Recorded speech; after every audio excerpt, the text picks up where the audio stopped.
창세기 단어별 원어강에 오늘 하나님이 칭하시니라는 단어를 가지고 함께 은혜를 나누겠습니다. 창세기 1장에는 하나님이 칭하시니라는 하신 말씀이 3번 나옵니다. 아니 구약성경 전체적으로 엘로힘 하나님께서 칭하시니라 하신 말씀이 3번, 그것도 여기 창세기 1장에서 뿐입니다. 그 3번도 첫째 날과 둘째 날 그리고 셋째 날 이렇게 연속해서 나오고 그 뒷날들은 나오지 않습니다. 그런데 첫째 날에 빛을 왜 곧 낮이라고 칭하셔야 했으며, 둘째 날에 궁창을 하늘이라고 부르셔야 했으며, 셋째 날에 묻을 꼭 땅이라고 하셔야만 했느냐는 것입니다. 창세기 1장 16절에 이런 말씀이 나옵니다. 하나님이 두 큰 강명을 만드사 큰 강명을 낮을 주관하게 하시고 작은 강명으로 밤을 주관하게 하시며 또 별들을 만드시고, 하나님께서 천지를 창조하셨다면 빛을 낮이라고 하시면서 두 큰 강명을, 즉 우리 상식대로 낮을 주관하는 해와 밤을 주관하는 달을 만드신 것인데 왜 큰 강명이라 해서 칭하시고 작은 강명을 달이라 칭하시니라가 없느냐는 것입니다. 그건 그렇다 치더라도 여섯째 날을 보시죠. 여섯째 날에는 사람을 창조하셨습니다. 하나님이 자기 형상 곧 하나님의 형상대로 사람을 창조하시되 남자와 여자를 창조하시고 이렇게 말합니다. 그 다음에 남자를 아담이라 칭하시고 여자를 하와라 칭하시니라가 있어야 할 것입니다. 그런데 그 어디에도 그런 말씀은 없습니다. 심지어 창세기 2장에서조차도 아담을 흙으로 지으셔서 사람 꼴이 되게 하신 다음에 그것을 아담이라 또는 사람이라 칭하셨다는 말씀이 없습니다. 오히려 창세기 5장 1절에서야 사람이라 일컬으셨다라가 나옵니다. 왜 1장이나 2장에서 나와야 할 말이 저 뒤에 5장에 가서야 나오는 것입니까? 그러면 우리는 특별히 창세기 1장에서 하나님이 칭하시니라고 하신 대목을 좀 더 유심히 살펴볼 필요성이 있습니다. 왜냐하면 하나님께서 아무 데서나 아무에게나 소위 칭하시니라를 남발하시는 분이 아니시기 때문입니다. 그 많은 구약의 구절구절들에 왜 꼭 창세기 1장에서만 칭하시니라가 있고 성경에 그 많은 하나님이란 단어 다음에 칭하시니라가 여기에만 있느냐는 것입니다. 그래서 그게 어떻다는 것이냐, 칭하시니라가 있건 없건 그게 뭐 그리 됐으냐고 반문하신다면 더 이상 할 말이 없습니다만, 더욱 이상한 것은 무엇을 무엇이라 칭하시니라고 하셨다는 것입니다. 무엇을 무엇이라 칭했다. 빛을 그냥 빛이라고 칭하시면 어때서 그것을 꼭 낮이라고 이름을 별스럽게 붙이셔서 하셨냐 하는 것입니다. 궁창을 그냥 궁창이라면 구창의 소적에 올려주지 않기 때문인가, 그런 말도 해봅니다. 꼭 궁창을 하늘이라고만 해야 속이 시원하신가 그 말입니다. 칭하시니라가 처음 나오는 창세기 1장 5절에는 저녁이 되며 아침이 되니 이는 첫째 날이니라 라는 말씀이 뒤따라 나옵니다. 이왕에 저녁이라는 단어나 아침이라는 단어가 나오니 좀 자상하게 해가 찌니 저녁이라 칭하시고 해가 뜨니 아침이라 칭하시니 첫째 날이라 하셨으면 얼마나 좋겠습니까? 영광의 첫째 날이요 태초의 첫째 날이 말입니다. 왜 우리가 성경을 보아야 합니까? 하나님 말씀이니 보아드려야 합니까? 아니죠. 그래서 그 믿음과 그 사랑으로 성경을 좀 보아줘야 합니까?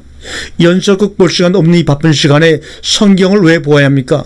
성경은 남의 이야기가 아닙니다. 하나님 자신 때문에 쓴 책이 아니라는 말씀입니다. 내가 이 천지를 창조했다고 자랑하려고 성경을 쓰기 시작한 것이 아닙니다. 결코. 성경에 칭하시라고 하셨으면 우리도 당연히 왜 무엇이라고 칭하셨을까 관심을 가져야 합니다. 우리가 성경에 관심이 없으면 하나님께서도 우리에게 관심이 없으십니다.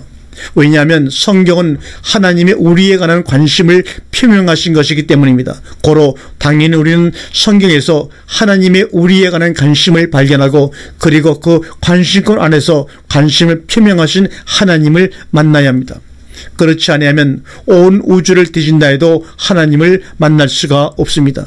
하나님은 우리와 성경 안에서만 만나기로 약속이 되어 있으니까요. 요한복음 5장 39절에 내가 성경에서 영생을 얻는 줄 생각하고 성경을 상고하거니와 이 성경이 곧 내게 대하여 증거하는 것이라고 분명히 말씀해 주고 계십니다. 우리 또한 셋째 날에 보면 바다로 칭하시니라 이렇게 나옵니다. 말이란 그 다양성 때문에 오묘함이 있고 말다운 말을 시적절하게 사용함으로 말로서의 역할을 다할 것입니다. 말은 그러므로 어떤 분야에서 어떻게 사용되어지느냐에 따라 그 기능과 의미가 달라지게 됩니다. 성경 용어는 어디까지나 성경의 용어입니다. 성경이라는 전문 분야에서 사용하는 용어가 우리가 일상적인 생활에서 쓰는 세상적 용어로 해석하기 때문에 많은 혼란을 야기하고 있습니다. 하늘을 하늘이라 해석하기 때문에 성경에서 하늘이 나오면 위만 쳐다보고 성경에서 땅이라 그러면 발바닥 밑만 내려다봅니다. 왜 하나님께서 하늘이라 하셨고 왜 땅이라고 하셨으며 바다라고 부르신 이유를 먼저 아는 것이 하나님을 이해하고 성경을 이해하는 척경입니다. 그분이 사용하신 말의 의미를 제대로 파악함으로 그분의 관심 분야가 무엇이고 사용하시는 용어들을 통해 무엇을 생각하고 계신가를 알 수가 있습니다. 성경에서 쓰는 바다라는 단어도 매우 다양합니다. 단수가 있는가 하면 복수가 있고 관사가 붙어서 해석되는 단어가 있는가 하면 어떤 다른 단어와 꼭 붙어 다니면서 그 의미를 표현하는 바다도 있습니다. 고로 바다라는 단어가 나오면 단 단어로만 이해할 것이 아니라 그 앞이나 뒤에 따라다니는 단어나 붙어있는 전치사나 관사가 무엇이며 무슨 의미를 지닌 것인지를 살펴봄으로써 그 바다의 성격과 의미를 바로 이해할 수가 있습니다. 그런데 우리 개역 성경으로는 그것을 알아볼 수가 없습니다. 그래서 원어 성경을 통해서 우리가 하나님의 뜻을 좀 더 깊게 가깝게 정확하게 알아서 주님 안에 우리가 거해야 할 줄로 알기 때문에 원어 성경을 사용하는 것입니다.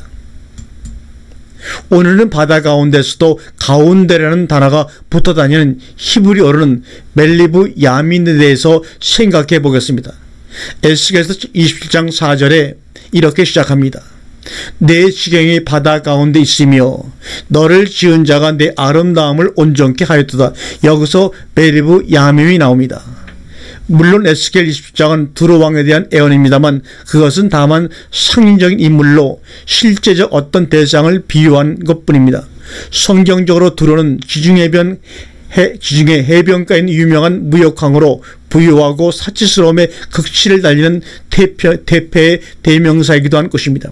그러한 화려함과 사치의 극치를 27장 3절부터 시작하여 무려 25절까지 온갖 단어들을 다 동원하여 기술하고 있습니다. 그런데 그 내용을 자세히 들여다보면 보고 있노라면 어디선가 비슷한 내용을 본 기억이 떠오릅니다. 바로 계시록 18장입니다. 거기서 큰 성 바벨론으로 나옵니다만 묘사의 내용이 에스겔 27장과 흡사합니다. 한번 읽어보겠습니다. 너의 제조품이 풍부함으로 아람은 너와 통상하였으며 남보석과 자색 배와 수놓은 것과 가는 배와 산호석과 홍보석을 가지고 내 물품을 무역하였도다.